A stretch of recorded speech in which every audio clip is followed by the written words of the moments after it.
Welcome to the stream. Today I am interviewing for the very first time ever my own husband. I don't think I've ever interviewed him in this sense. And so, we'll get into some deeper discussions, I think, about life and careers and love and relationships and all the stuff. That said, let me introduce just the rock in my life, an artist, a musician, a creative, an intellectual, an athlete, just an all-around wonderful human being who has, over many, many years, has allowed me to be a better human myself. And I've learned so much from him, and I would like to think that it's vice versa. So without further ado, let me bring in Peter Kitch.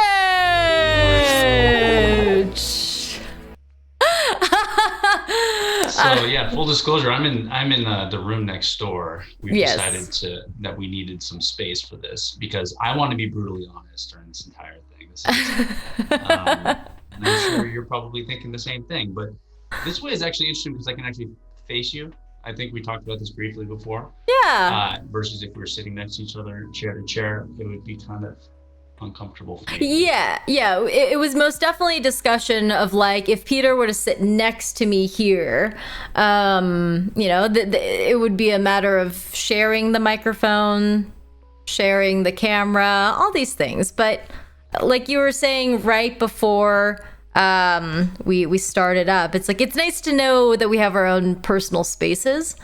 And that is something that's new to us in the sense that since quarantine, we had to kind of maneuver working together in one space. When we were living in Los Angeles, we had one office to ourselves.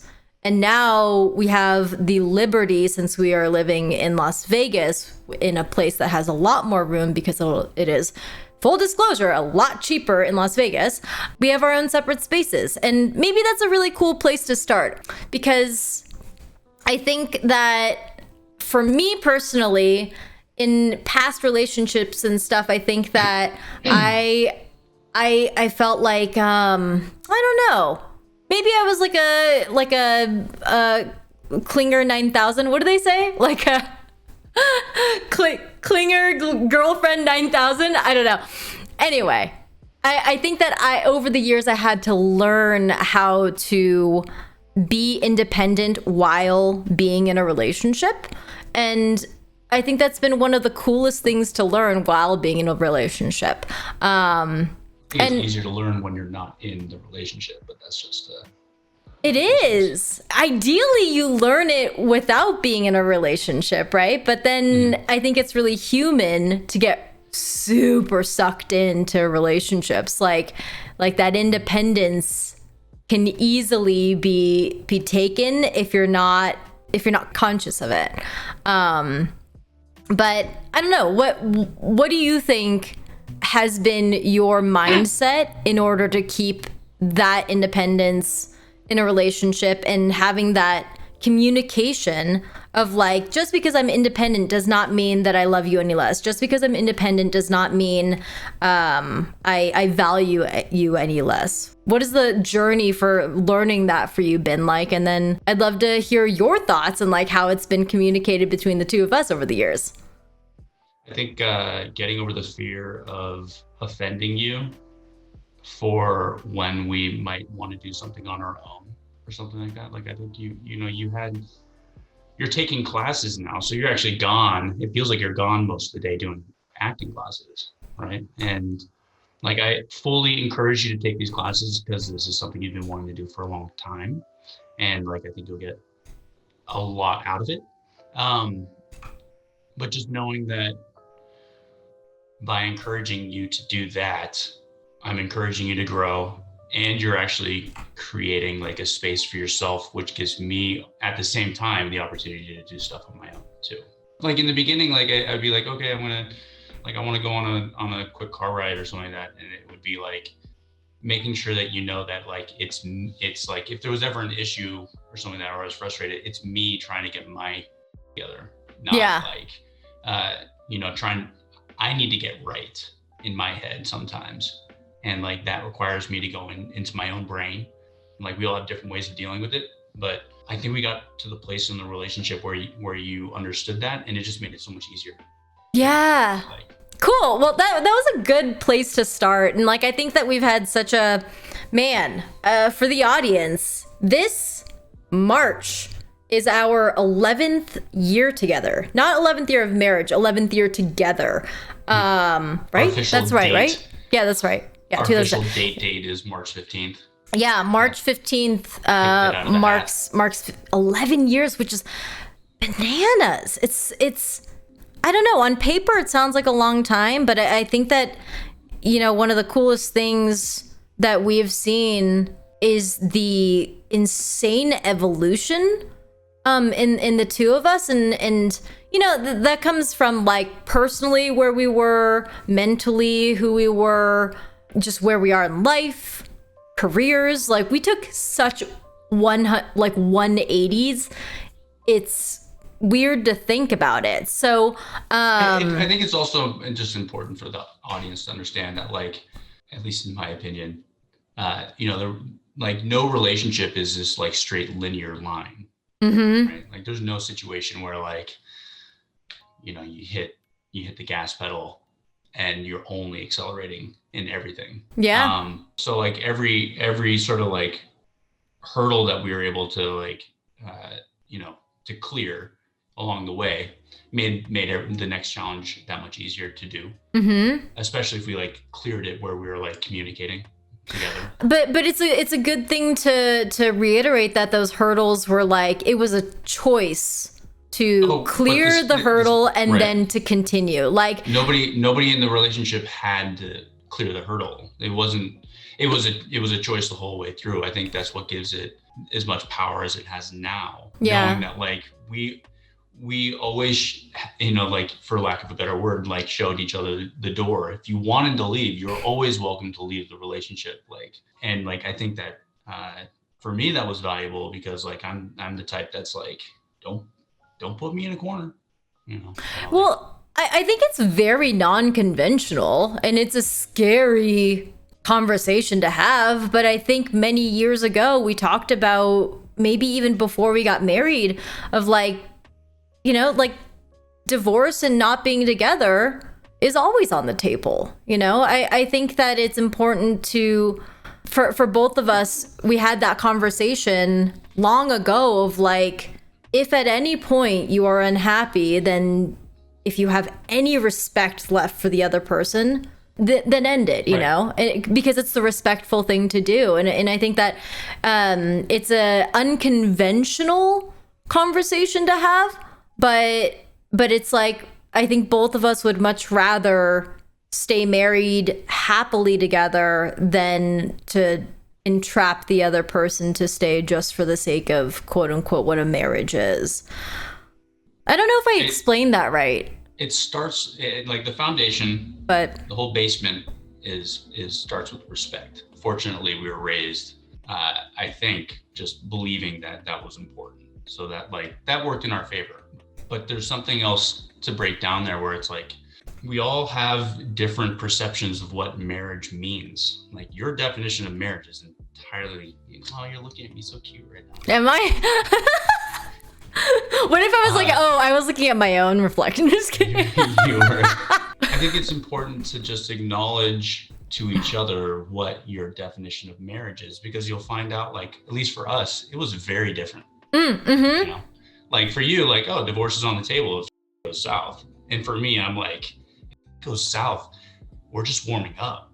Like I was like, in my mind, I was like, this is that just marks the beginning of the end, but you can't go anywhere, kind of a thing. Like that was like the dark sort of view that I had around marriage. So I had to like understand my relationship, and this all boils down to like what we learned from our parents, what we learn about what marriage means from our parents. With that topic, I'd love to know, like, We started going out in 2010. We were both very, very different. We had different careers, different mindsets, different dreams and aspirations. Who were you in 2010? The same dreams then that I have now. Oh, which are? To become the best version of myself. You're looking at me again.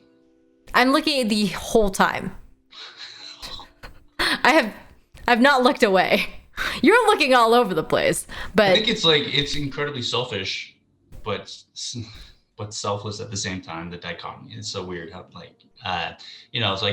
like if I can be the happiest version of myself, then I'm assuming that a symptom or a side effect of that is I'm being productive and I'm doing things, at the same time. So it's about how do I carve out a path where I'm really happy? And there was a process where I had to go from making $10 an hour to all right, how do I make more money so that I can afford to do more things have more time, have more freedom and do more things. And I was all right, I'm just going to real estate and and I was enjoying it, and it felt fulfilling for a while, and it was incredibly rewarding financially. So it gave me it was the step in the sort of the progression, the natural progression of it. And then it was I don't know, I started, this is going a little off topic probably, but I started taking things very personally with transactions, where if I had a friend that I grew up with that chose not to work with me or didn't tell me they were buying a house, I would take that as not a slight on me, but did I do something wrong to offend them? I knew that was unhealthy, but I couldn't quite disconnect. So I don't know, the true blessing in disguise came when it was all right, you want to go to Los Angeles? Well, that's a fresh start might be kind of cool. That's 5 years down the line. But yeah, so I was but it was a while. Okay. Let's talk about 2010, the year that we met. Okay. When we met, you were a rock climbing coach, and then as we started dating a little bit more, you transitioned into becoming a real estate agent in the Bay Area. I would say around summer of that year, August, September, because I was in Peru and Brazil, mountain climbing when you were doing your classes. I distinctly remember because I was away for 2 months. So we had started dating at that point. Yeah, we had started dating around March. We had started dating around March, and then in the summer, I took off for a couple of months. Just when things were getting fun and interesting between us. Isn't that crazy? I mean, there's so many things happened on that trip. I had not to downplay it in any way, I had a near-death experience on that trip, and Peter and I had very limited communication the entire time, maybe 1 email per week, I think. We actually found times to do quick little Skype calls when I was in Peru. When you were in Peru, yeah. I went to start a local Starbucks. Yeah, as soon as I hit Bolivia, I didn't have much connection because we were in the mountains. That's when I really went on the mountain climbing stuff. A bit of hiatus, and then when you came back, I said, "Oh, you're still alive," jokingly, and then found out that you had a near-death experience, and you started pointing to scars on your arm and everything like that. Yeah, I still don't have any feeling around here. I feel none of this. Yeah. So strange. But those are the types of that's who we were in 2010. I think that in a lot of ways, for me personally, I was kind of settling as far as careers go. Yes, I was making content with Smosh. That's interesting. But with ballet, it was kind of a set course for me. I had done ballet since I was a kid. Teaching ballet came at ease, and I had all the tracks laid down for me to inherit a ballet studio that my parents have been running for a very long time. My path was set, and Hey, the studio's still there if you want it. And the studio's still there if I still want it. Yeah, it's just, I think that it was a path that was easiest to take.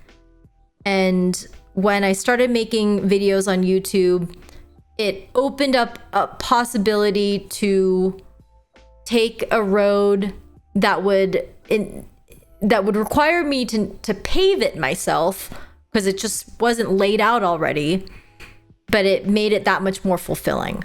That's where I was in 2010.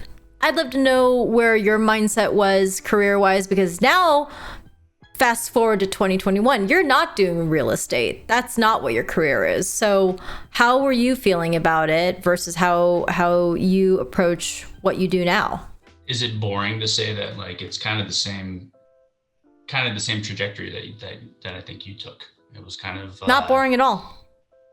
It was the anti-settling approach, where it's like, settling on real estate is not a bad gig at all. Like, don't get me wrong. Like, I'm incredibly grateful. When we met in 2010 is a slightly different story. I was focused mostly on like, how do I get my head on straight? Because long story short, I was like, didn't know what I wanted to do. So like, at this point I was just like, all right, just get a job, keep the parents happy so they put food on the table still, and I can have a place to sleep. Don't quite know where I'm going with that. I don't know how deep I want to go before 2010. It seems like the story starts at 2010, but there's a whole thing leading up to like the focus is like, how do I get happy? And so like, being part of a community at a local climbing gym was like good for me. Like I enjoyed climbing. I was like, front desk staff, had friends, met some great people, learned to climb and tie knots. And so there was some repetition, and it was fulfilling. And then it was like, now I have to fucking make money, and that's like kind of like the next step. But that was like, for me, I saw like 50, 60, 70 years down the road, I could still be doing, I'm 100 years old and I'm still going to be practicing real estate. Just trying to work to land deals, to expand my net worth and to have more money for marketing, to do more deals, or it's kind of like I didn't quite understand what the bigger picture was at that point. And so like, it was me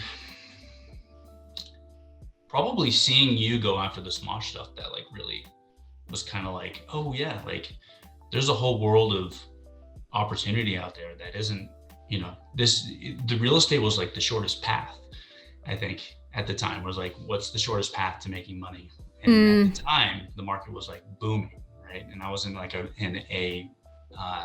fortunately in a very affluent neighborhood, and with my Bay parents, Area. and I grew up there, and I was comfortable doing it, so people trusted me, and it was like, it was fulfilling to help those people achieve the dream that they had of owning a home in this neighborhood.